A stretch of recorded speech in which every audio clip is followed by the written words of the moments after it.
Well, tomorrow, the UN's top court holds historic hearings into the legality of Israel's 57-year occupation of the West Bank, land sought for a Palestinian state.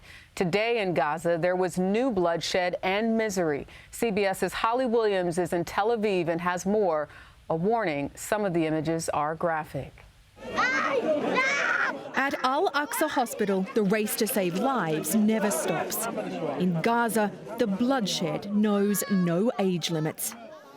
Israel has vowed to press ahead with a ground offensive in the city of Rafah, where around 1.5 million Palestinians are now living.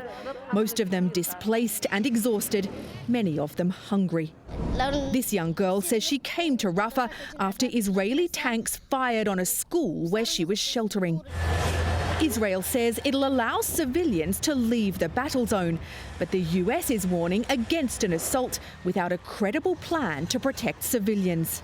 And now they're packed into Rafah, exposed and vulnerable. They need to be protected. The US is also pushing for a ceasefire, though negotiations seem to be stuck, with Israel calling Hamas's demands delusional.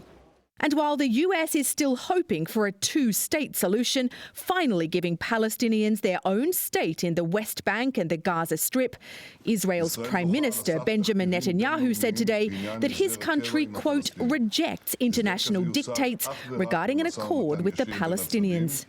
Some of Israel's allies, including the US, appear to be growing frustrated with its intransigence.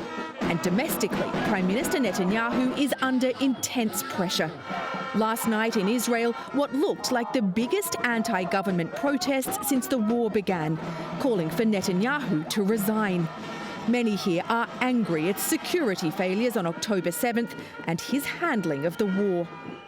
If Israel does go ahead with an offensive in Rafah, despite mounting international criticism, it's these people who'll suffer, including children who've already lost their innocence. I've seen a father hold his daughter's hand while her body was cut to pieces, says this 15-year-old girl. I've seen a woman killed by a sniper. In this war, we've seen things that nobody could imagine. The World Health Organization says that Nasser Hospital, the biggest medical facility in southern Gaza, is no longer functioning after it was raided by Israeli special forces this past week. But Eureka, Israel's military, says it's doing everything it can to make sure the hospital stays operational. Holly Williams, thank you for your reporting in Tel Aviv.